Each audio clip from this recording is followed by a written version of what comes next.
Welcome, everyone. It's fantastic to have you here for another episode of the Raider Ragu Show, brought to you by the They Follow from Burness Network. We're so excited to dive into today's topic with you. Our goal is always to bring you content that's not only engaging, but also leaves you with something valuable to think about. Thank you for being a part of our journey. We truly appreciate you tuning in and being with us.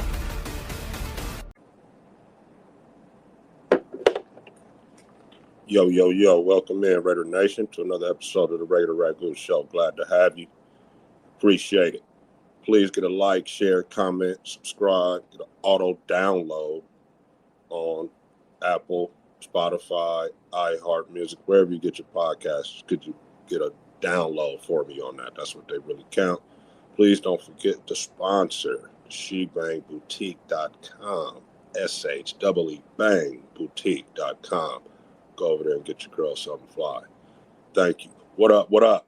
So, my expectations going into training camp is basically things that I'm concerned about, that I want to see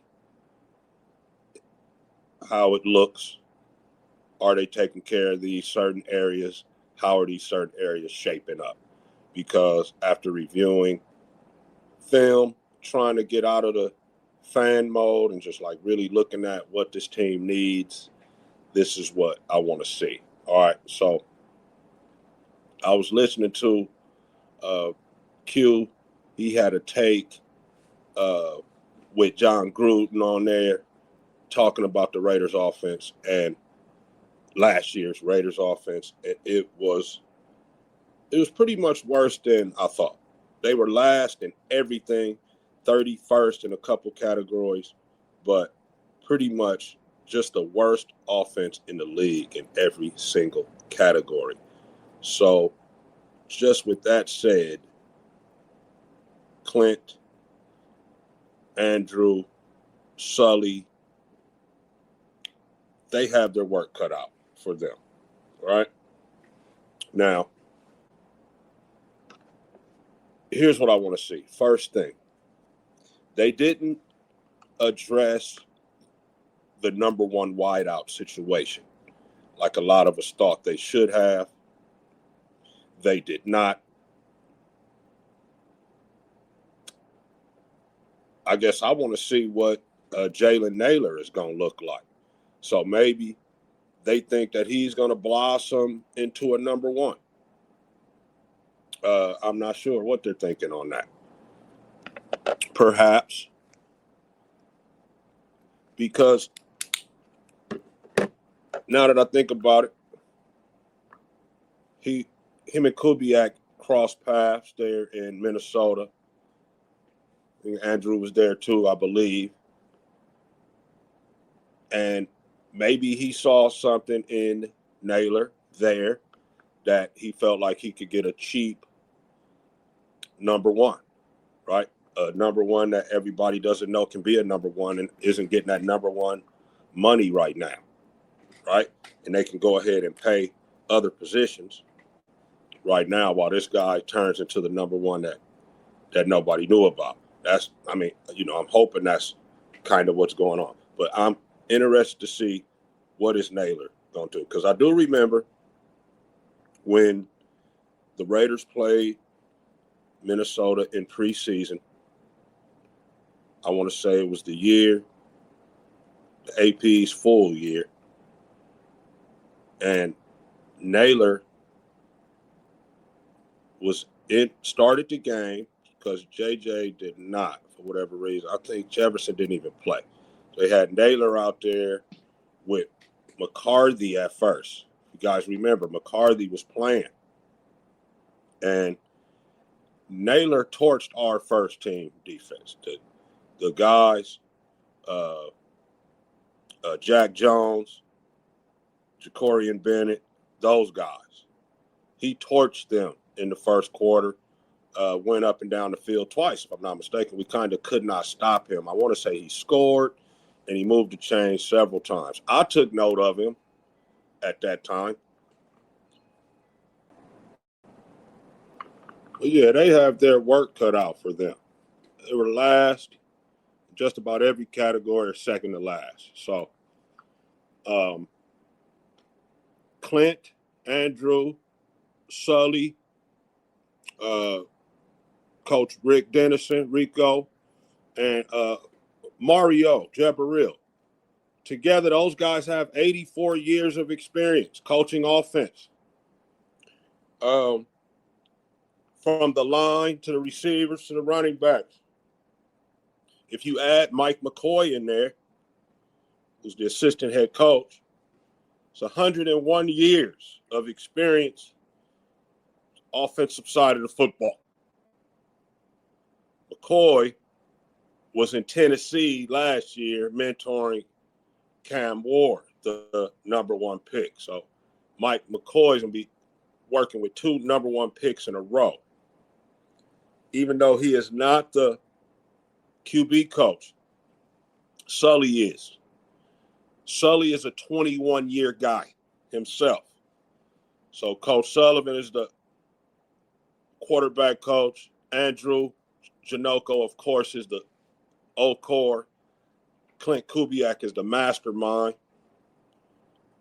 And Mario is kind of like the do-everything guy, right?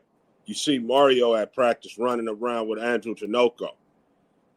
These guys are hands-on. They in there demonstrating, right? They end up in there showing how they want it, explaining to the very step, to the very inch, exactly what they want to see in Clint's offense. So, yeah, they got that work cut out for them, man, and I want to see. That's what I'm going to be interested to see, the offense and how it's going to shape up under Clint Kubiak and team, right, and staff, it's offensive staff. These guys are, McVay, Shanahan, O'Connell type guys, right? They're that new wave of offensive minds, and I'm interested to see the direction the offense is going to take immediately, man, in training camp, because the offense was terrible last year. It stunk. So, now, moving on. Defensively, what I'm going to be looking at immediately is Robbie, first-year D-core, right? A lot of people are worried about that. But here's the thing.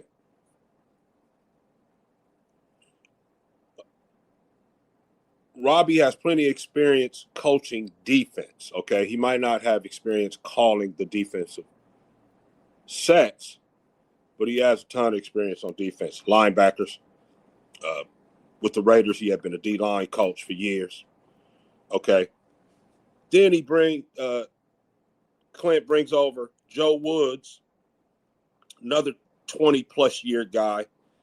He has been a D-core before. He has called the defensive sets before, and he is a defensive back coach, a good one too. Wherever he shows up, the DBs always immediately get more turnovers than they did the year before. You can look it up. It's proven. He does this.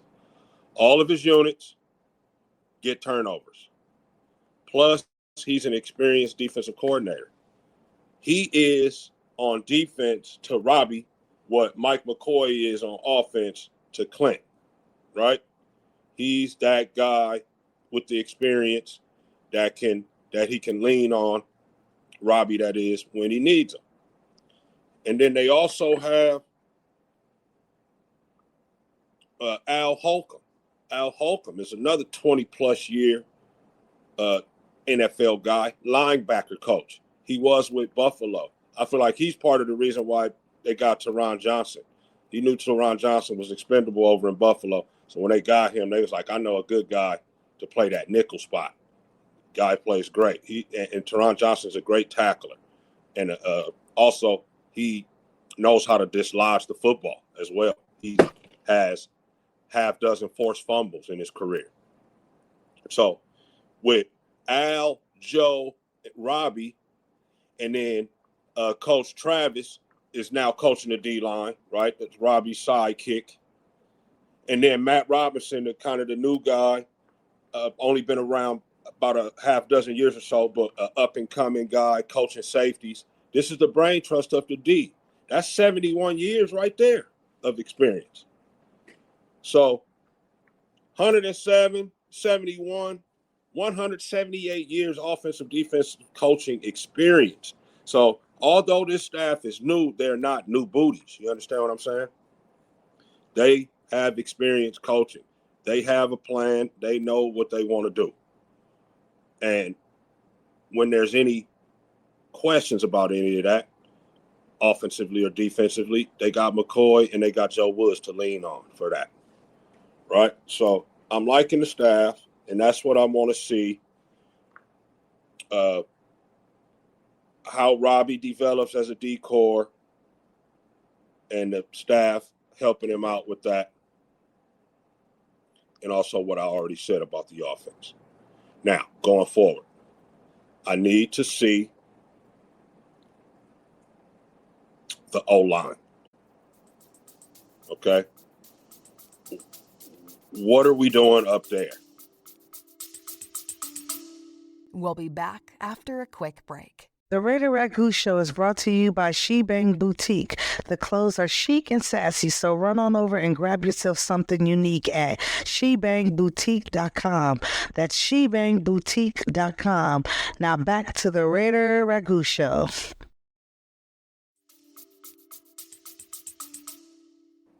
Is DJ Glaze going to hold on to his right tackle spot? Right? Are they going to cover him up more with a tight end or with a wing or with chipping? Or what do they plan to do with that right tackle spot? How many spots are open? They say they battling only for one guard spot. It could be two guard spots. We know Miller and we know Linderbaum is going to start, right? I feel like we should know JPJ is going to start, but for whatever reason, they are not saying that. And I think it has as much to do with JPJ's concussion history as it does anything. Because when he's in there, he's obviously a pretty decent professional football offensive guard. So, but they're saying either him or Caleb. People are reporting that they like Spencer Buford at the other guard. So we really only got one battle at right guard between JPJ and Caleb Rogers. But, you know, there's Trey Zoom. There's Charles Grant. So we'll see, man. That's going to be a big thing, though. We know Miller. We know Linderbaum. Is it going to be Buford? Is it going to be JPJ? Is it going to be Zoom? Is it going to be Caleb Rogers? Does Glaze hold on? So that's one thing. Really, I should have put this first. Okay, I should have put this first. This is what I want to see. Who's the five going to be? And what are those guys looking like? So the O-line is huge. The O-line, Jalen Naylor, offensive staff, the defensive staff.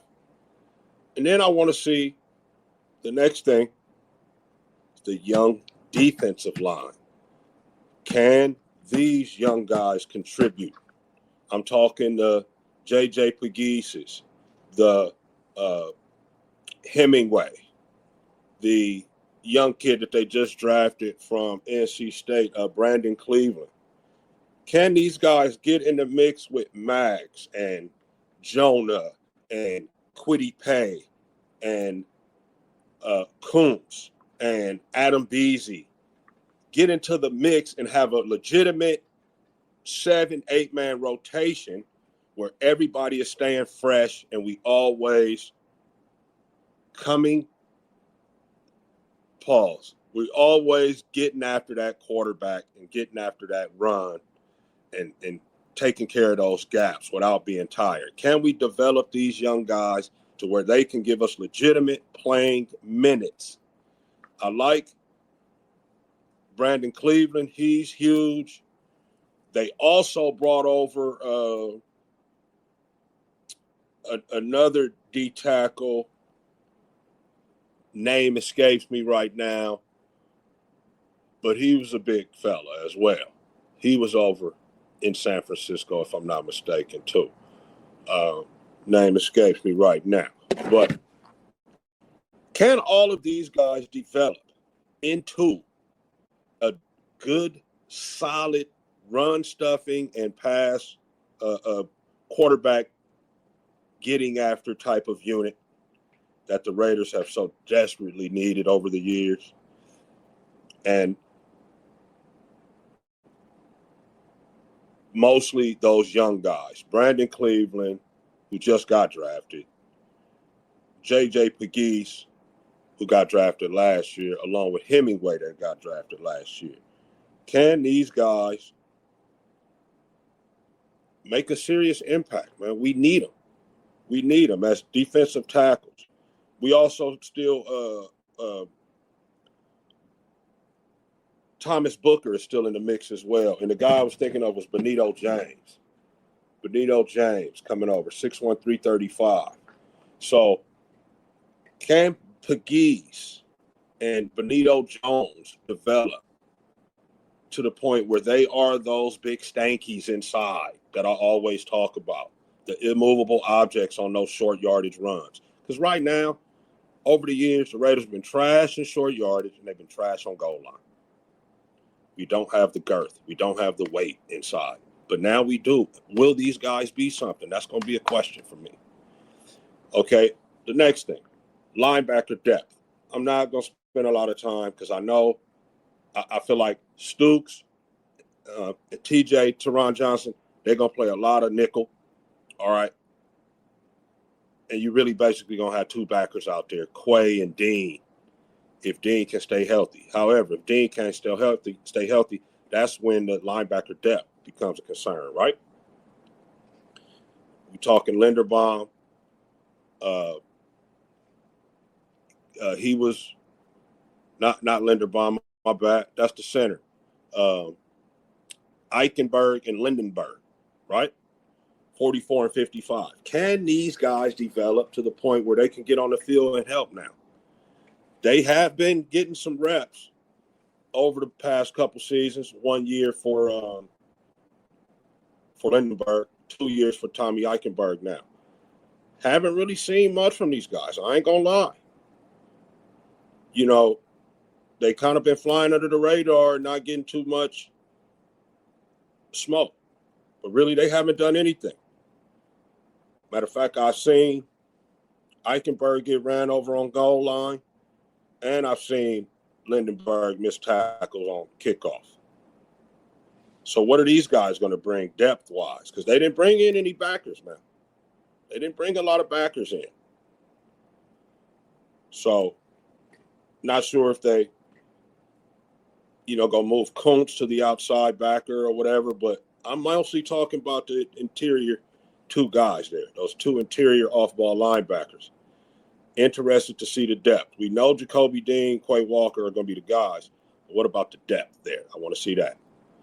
And then one of the main things, besides the offense being terrible last year, was the DBs were pretty bad as well. And when I say DBs, everybody. Nobody really stood out and did anything. IPM made a couple plays every now and then, but overall, teams passed for first downs on third down and long, third down and medium, third down and short, whatever it was, they passed for first downs at will versus the Raiders last year. The Raiders could never get off the field. They could never stop anybody from throwing for a first down. So now, what is this revamped secondary going to look like, right? We know East Stokes most likely is locked down at one corner on the left side. What are we doing on the right? What are we doing in the nickel? What are we doing at the safeties, right? I could see legitimately Stooks or Teron Johnson being some combination of those other two guys. Stooks may go play outside. We never know. Maybe Teron Johnson can play outside. But would those be the best three corners out there? Or do you put a safety down at the nickel right? You're going to let Jeremy Chin play a little nickel corner or nickel back. You're going to let Stooks play deep with IPM, or you're going to get one of the young kids in the mix, either McCoy or Massis outside. What about Porter? Porter's going to be outside. What about DeCam Richardson inside or outside? So McCoy, Johnson, McCoy, Stooks. It's just so many different possibilities, man. But they got a lot of youth that they just injected into the program, right? And then they got a good mix of veterans, too, with Stokes, IPM, and Chin. And then you're going to, mix in Dalton Johnson, Traden Stooks, Hezekiah Massis, and Jamad McCoy, right? You have 7 guys back there, 3 veterans, 4 young guys. What's going to be that combination of guys playing back there? What's going to be the best combination of guys, right? What positions are they going to play in? So that's going to be important, man. I can't wait to see that. As a former DB myself, I'm really looking forward to this part of it. Who are we going to have out there representing? Because make no mistake about it, Kubiak already said the best 5 will be out there. And like I said, my guy Joe Woods is a turnover guy. So he's going to want guys that can get their hands on the football, guys that are punching the football out, hitters, tough guys. And we got something to work with now. So Raiders going to be a lot better as far as staying closer and all that to guys on defense during the pass game. So real interested to see that. So, yeah, those are the things, man. What did I have? Probably about 8, 9 things I wanted to make sure I saw. Oh, actually, special teams was bad. Okay? So what they do to address that, they got, that dude got ran in the middle of the year, last year, the special teams coach, because we had everything you can name. The special teams was just as trash as the offense, I feel. We had everything you can name. Block punts, return touchdowns, missed field goals, mixed extra points.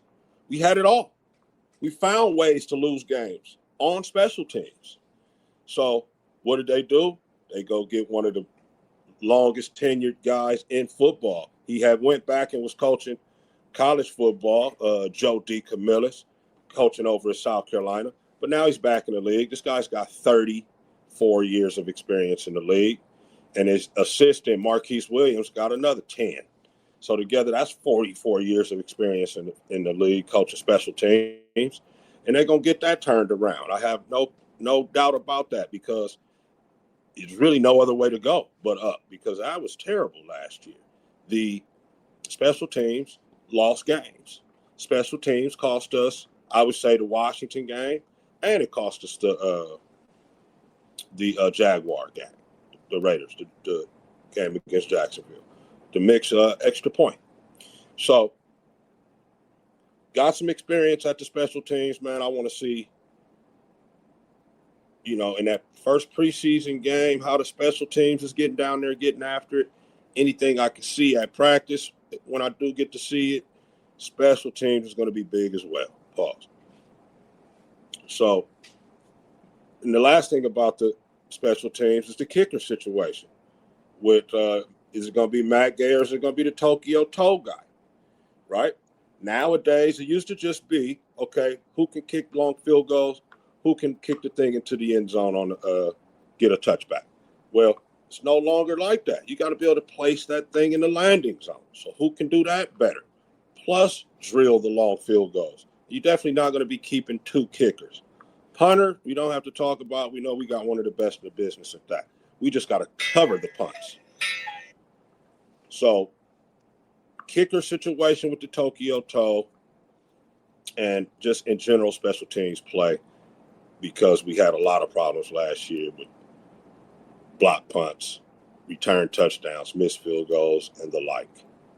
So those are the 10 things basically, right, that I want to see and that I'm going to be looking for when training camp starts all the way in just one more day. 11 practices, and then the preseason game. After preseason, it's real foot. So it's about to start going really fast, guys. So we need to find out this stuff about the Raiders. I ain't going to hold you. Just win, baby. Peace. Thanks for tuning in to the Raider Ragu Show. Don't forget to download the show, like, comment, and subscribe for more Raiders content. Follow us on YouTube at Raider Ragu for updates and behind-the-scenes action. Stay loyal. Raider Nation will see you next time.